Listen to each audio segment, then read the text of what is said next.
Thank you very much for the welcome. Thanks everyone for having me here today.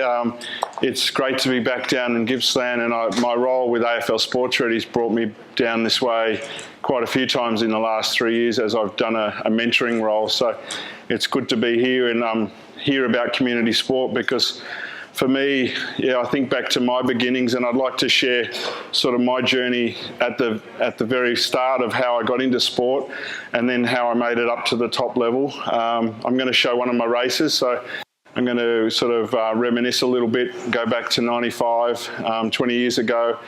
I broke the Australian record. I made the world champ final and came 5th. So we'll watch that race. I was 81 kilos, so I'm about 110 now. So I like looking at it. I wish I was like that shape, but I've had too much food over the last 6 years since I've been retired. So it's great to be here. I'd like to pay my respects to the traditional owners and custodians of the land and pay my respects. I always like coming down this way, and when I get down to sort of Lakes Entranceway, I think there's some stewards down that way. So in my journey to find my identity and my background, I've worked out that I'm a steward. My grandmother was a steward from New South Wales, South Coast. Someone's waving, so might be a relation. And my grandfather was a Simons from up North Coast. So they're things that I never knew about when I was racing for Australia. I knew that I wanted to find out. I knew that there was going to be one day I'd put those pieces into place, and I put that into place in my 30s. I was 33 when I met my biological mum, and she said, "No, you've got a big mob." And I found out there's aunties, uncles, cousins, nephews all over New South Wales. So that's something that's been really personal and a journey for me off the track. I suppose talking about my athletics career, it started off at Little Athletics. I grew up in the eastern suburbs in Melbourne, Mitcham, and walking home from school one day, a friend said, "Hey, I'm going to Little Athletics training," and that was a whole new word to me. And I went home to mum and said, "I want to try this athletics thing out." I couldn't even say the word, and I went down to a Saturday competition, freaked out because there was too many kids there, ran back to the car, went crying to mum, and mum said, "No, give this a go, you'll be all right, I'll be with you." And really, I think, sticking to the theme of today, I think I was lucky that I met the right people at the club level with Ringwood Athletics Club, and they welcomed my mum in, they welcomed me in, and the rest was sort of history. I tried every event out at Little Ass. I got disqualified every week in the walk. I couldn't do the Fosby flop in the high jump. I was skinny. I had a bad hairdo as a kid, and I think the hurdles just popped up as an event that I could maybe be a bit more competitive in. The kids that were more developed than me were beating me in the sprint, so I was getting the 6th place and the 5th and getting those little tickets that you got in Little Ass. But hurdles popped up, and I started getting maybe a 3rd or a 4th here and there. And then I said to mum, "I really like this event. I want to keep doing it." And I stuck at it. By the time I finished Little Ass at under 12s, I was the centre champion. And mainly because I just did every event. Mum said, "No, I want you just to try everything, have fun, don't be too stressed about focusing on one thing." And mum worked in the canteen as well, so she volunteered to work in the canteen. So I'd get a few lollies handed to me here and there if I did every event. So that's my memories of my Little Ass, but really it planted the seed for me to fall in love with the sport, to participate in the sport, to make friends. I think Little Ass for me was really getting me out of my comfort zone as a shy kid at home. It was a way for me to go and engage with other kids, meet other kids, challenge myself, and learn how I could express myself in a sport where it can be lonely, can be very individual, can be very focused and outcomes driven. But I think Little Ass for me was just all about fun, all about just enjoying it, trying it out, and probably by the age of 10, I said to Mum, you know, I want to run for Australia one day. I want to wear green and gold. And I was probably looking up to people like Yvonne Goolagong, Lionel Rose, and then athletics champions like Carl Lewis was on my school folder in high school. I dressed up as Herb Elliott when I went to school one day and cut out some medals and wore green and gold. So I was looking up to great people, but particularly with my identity, I was needing to look up to Indigenous role models. So yeah, Yvonne and Lionel were probably two people that were doing great things. But I think the colour of their skin really meant a lot to me, because I was going through primary school. I was the only Aboriginal kid at the school, so I started getting the name calling, Abo, Boong, Black Kid. And I remember going home to Mum saying, can you get this colour off? I don't want it on. I'm getting hassled. And being adopted at 5 weeks of age, Mum and Dad weren't Indigenous, so I've got a long Dutch surname. Dad's Dutch, Mum's an Aussie, but I'm Aboriginal Irish. So, and as I said, I found that out later in my life. But that name calling, it hurt. It made me feel out of place. It made me feel like I had some problem with me, and that's where I think sport kicked in. And I think when I was lucky enough to find Little Athletics, and then I took that on to school sport, and I competed for the school. I remember in grade 5 winning the state bronze medal in grade 5, and then in grade 6 a gold medal, and that bringing those medals back to the school, the principal saying, get up at assembly, we've got a champion hurdler of the school. All of a sudden, I had a different label, my identity was still there, but I could just sort of park that to the side, and I was a hurdler of the school, I was the champion of the school, and they acknowledged that. So I think in my young head that I was in primary school, that really planted another seed that maybe sport could be a way to build another identity, be great at something, but work this identity out later on.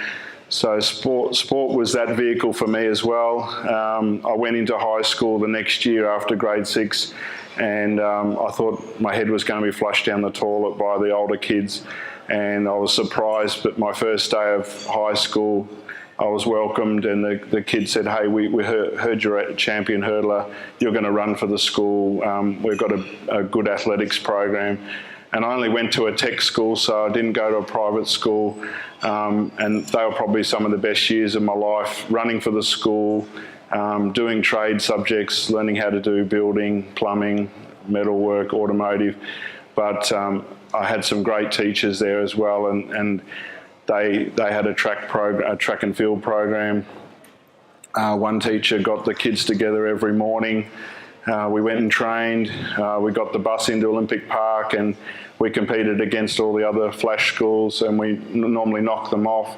The teacher had a big bag of spikes, and kids that didn't have spikes, they just put their spikes are running shoes. So the kids just grabbed there, and he had blocks and he had everything. So I think I was able to just keep nurturing that love that I'd had at Little Ass. I was able to keep nurturing that passion and love.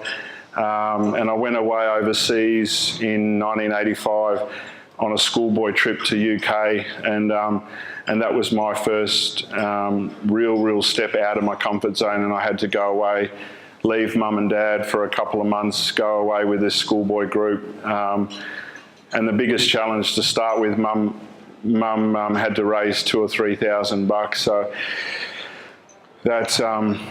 that might fit in with today's theme as well, about raising funding and the challenges with those resources. Mum and Dad didn't have a lot of money, and I know Mum was just a bit, I don't know the word to describe her. She would just ring anyone up on the phone and ask for funding.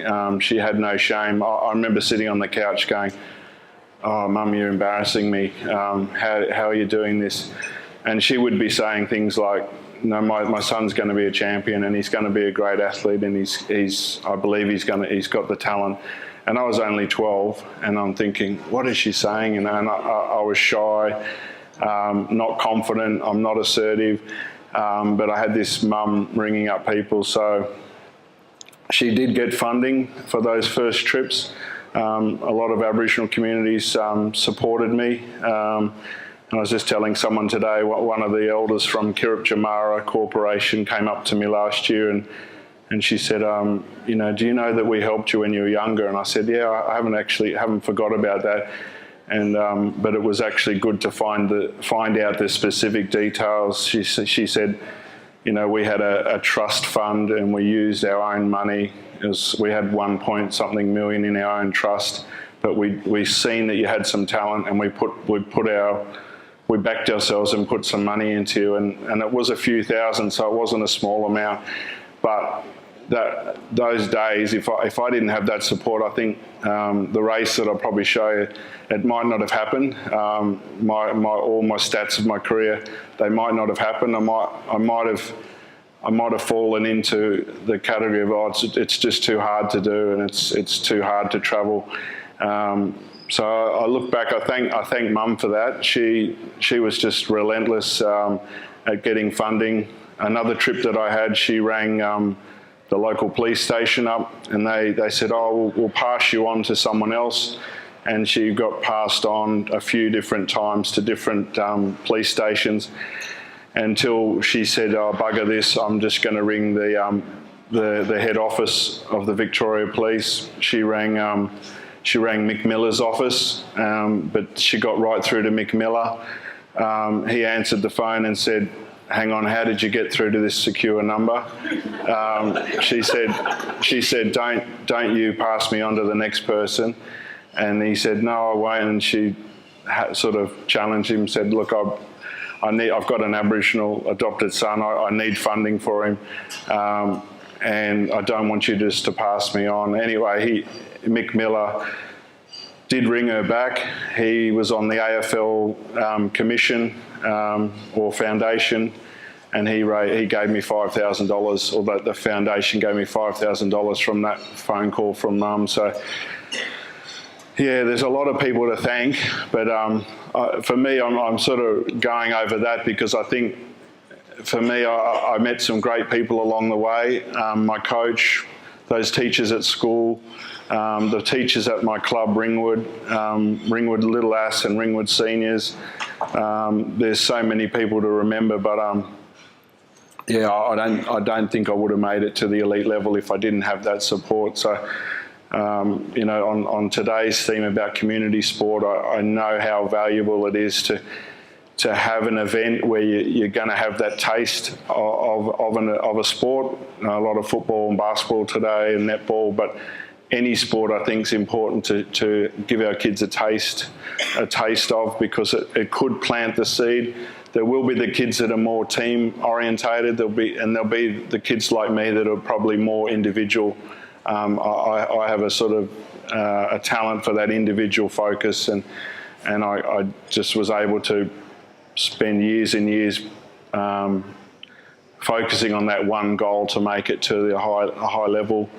I met my coach when I was 15, so he became a great man that I had in my life, and I look back and think, what did he do so special to make me get the best out of my talent? And I think the biggest thing was he was interested in the whole person. He coached me as a whole person. He was an engineer, so he had a very technical type of head. So he could break down the hurdle technique very well. But each year that we sat down, he'd ask me, well, how's things at home? How's your relationship with your mum? How's things at school? How's your school going? Are you going to get a part-time job this year? And all those important milestones were all part of our goal setting each year. So I look back now, and every November we sat down and had a coffee, and he'd run through, these are the things I want you to achieve, or what are the things you're going to do in the next 12 months? And the athletic goals would pop out because they'd be national title or qualify for this team, but there would be all the life goals there. So that's what kept me going in the sport for so long. I was able to be balanced and really look at all of my life, not just the sport, but definitely when I ran those Australian teams, there was a definite focus on that for each year. Look back, I was able to make it to 2 Olympic Games, 4 World Championships, 4 Commonwealth Games. I won 12 national titles. Last year was 20 years since the Australian record, so I've held the record for 20 years. So I'm really proud of that, but I think, look, putting the sporting stats aside, I think it's really built a lot of confidence, a lot of self-esteem. It's helped me as a person. So sport's been, more rewarding in that sense than the achievements. I don't really focus on what I did a lot. I just look back and think, well, look at how I changed as a person. I'm still the shy person. I'm still not that confident. I'm still not assertive. But when I jumped on the track, I scared my competitors because they were nervous when they raced me. But I had to train up for that moment. I probably did look pretty scary when I raced, but I'd be giving them a high five after the race and going out for a few drinks with them, and they'd be like, hang on, this guy scared the shit out of me yesterday, but he's friendly. So I think that's what I loved about sport too, that it can draw qualities out of you that you might not see every day. I was very assertive on the track. I was very aggressive, very competitive, but I'm not like that in my normal life. So that's probably what I got out of sport. I didn't get any Olympic medals out of the sport or lots of wealth or houses and that. So I'm still sort of starting off a lot of the things that I might have started in my 20s and 30s. I'm starting now. So I've got a family now. I've got a 6-year-old girl and a 2.5-year-old boy. So I met my partner in 2008. So I think being a dad's probably harder than an athlete. Providing and doing all those things that I know all the dads know about and the mums. Yeah, but any parent I really have lots of respect for, and I'm probably thinking back to my mum and thinking, how did she do it? And she probably just did it with a lot of love and a lot of support and a lot of commitment just to go, right, I want the best for the kid. And she did that. She achieved that. Met my biological mum in 2004. When we spoke on the phone for the first time, I said, look, I've got these calf muscles. I don't know where they come from. And she said, don't worry, we've all got them. And so when I met them all in Sydney, they had this big barbecue at my auntie's, and I just spent the whole barbecue looking at people's big toes and eyebrows, nose shapes, and I'm like, okay, that's where I get that bloody nose from. But yeah, it was a good moment because there was brothers there was sisters, there was cousins, aunties, uncles, and there was all different sorts of people too. There was the crazy uncle, there was a very serious uncle, there was the auntie that has her own business, there's all the larrikins, all the serious, and I think that was good for me to know as well, because that finally just put a lot of peace inside me that I'm a part of all that, and I see the crazy uncle, that there is a bit of that in me, and the serious auntie that's got her own business and does Aboriginal housing. I can see that side of me. So I think that was good to sort of know all those. We're made up of all those qualities from our aunties, our ancestors, and I never got to meet my grandfather or my grandmother. He was pretty fast, I've heard. My great-great-grandfather was in World War I, went to France when he was 19, signed up. He was only a fisherman in his enlistment form. So I think, well, if I think I've had some tough times, I think those guys have probably done some tough stuff. So, and he must have had a thirst for travel, and my career was all about going to Europe for 15 years in a row, travelling, trying to run through Europe, trying to challenge yourself. So I think that's what I think back on as well, and think, well, if I'm going to sort of instill some qualities in my kids, is that we come from a lot of strength in our ancestors that we should carry with us every day. Do you want to watch the race? I think I've only got 20 minutes with this talk, so I'll just before it starts, Bruce McIlvaney's hasn't got grey hair, so it's a while back. It's the world champ, so I've run in round 1 and round 2 and the semi to make it to the final. It's the second world champs that I've ever been in, so I was 24 years old. I ran Australian record in the second round. I ran against a guy, Roger Kingdom, American, in that second round. He was on my school folder. He ran in the 84 Olympics and won the gold. He ran in 88 Olympics and won the gold, and he had the world record. So he was an idol of mine, and I beat him in round 2. And he gave me a big hug and said, you know, I know you've been waiting for that moment. And I ran fast, but then in the final, he was only playing with me in the round 2, and he stepped up and got a bronze, and he ran fast. But yeah, enjoy watching this. Yeah, so that was probably one of the highlights of my career, making that final. And then the next year I made the Olympic final and come 7th. So 95, 96 were 2 great years. You think you're just going to keep going on and keep repeating it. Sydney Olympics, I made the semi-final, came 16th in the world. So that was probably the prime of my life, 24, 25 years of age. So I look back now and think that was it. You hit your peak then. But yeah, I'm probably more passionate now to raise my kids, but also find out where the next talent is out there, in Indigenous talent. I know it's in Australia, it's all over the place, but I think just that nurturing needs to be there. Like you guys are talking about, community events, exposure to different sports, and just the support to get there. You know, we need that. I know there's talent there. I always say to people, you know, Indigenous talent, it probably, the skill and the talent will camouflage what's really needed.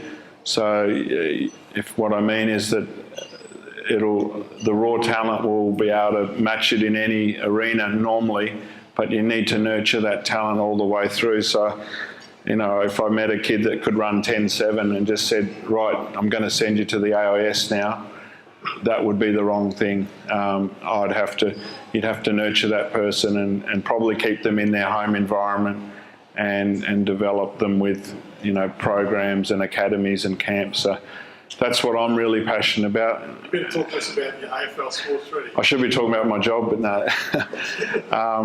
Yeah, but I'm doing a mentoring role, as I said, and with AFL Sports Ready, they're based all through the country, but they've got a big program in Victoria, so I've been able to mentor right from down Bairnsdale way right up to Mildura, Shepparton, and we have trainees all across the country. It's a not-for-profit organisation, so people sort of think, they see the Sports Ready and they think, oh, it's a sports program, or they see AFL and they think AFL, but it started originally 20 years ago. Kevin Sheedy and Simon Crean and a few others said, we need something for players. They're leaving the game without enough skills to get on, you know, to get on with their life.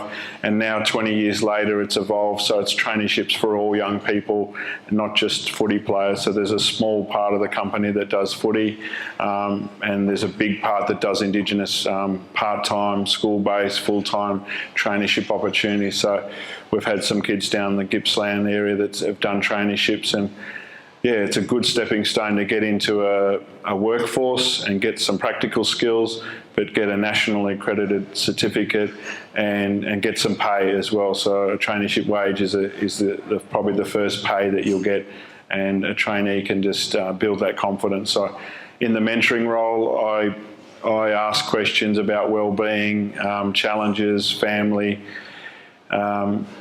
aspirations and community connections. So when sport pops up and I have a trainee that says, I play footy, I know straight away that they're connected to the community. And then I talk about family, and I know that family's supporting them. So that's sort of the typical day for me as a mentor, just catching up with a trainee and asking those questions. But so that's a snapshot of what I do. That ticks that box. But thanks for listening. I hope I'll probably run out of time for questions, but if you got anything, fire it at me. Yeah.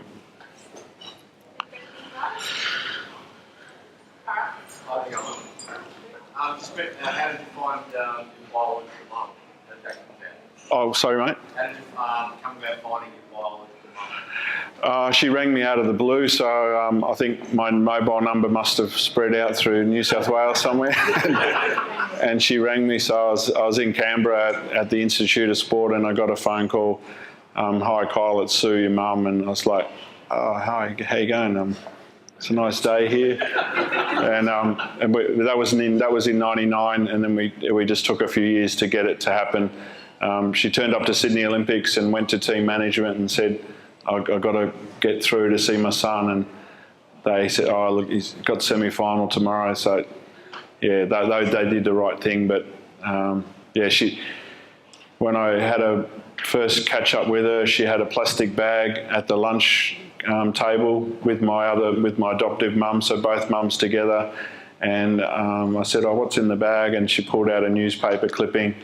She said, oh, this was in the Sydney paper back in 1989, my first Commonwealth Games team after year 12. She said, I read that article, I knew you were my son.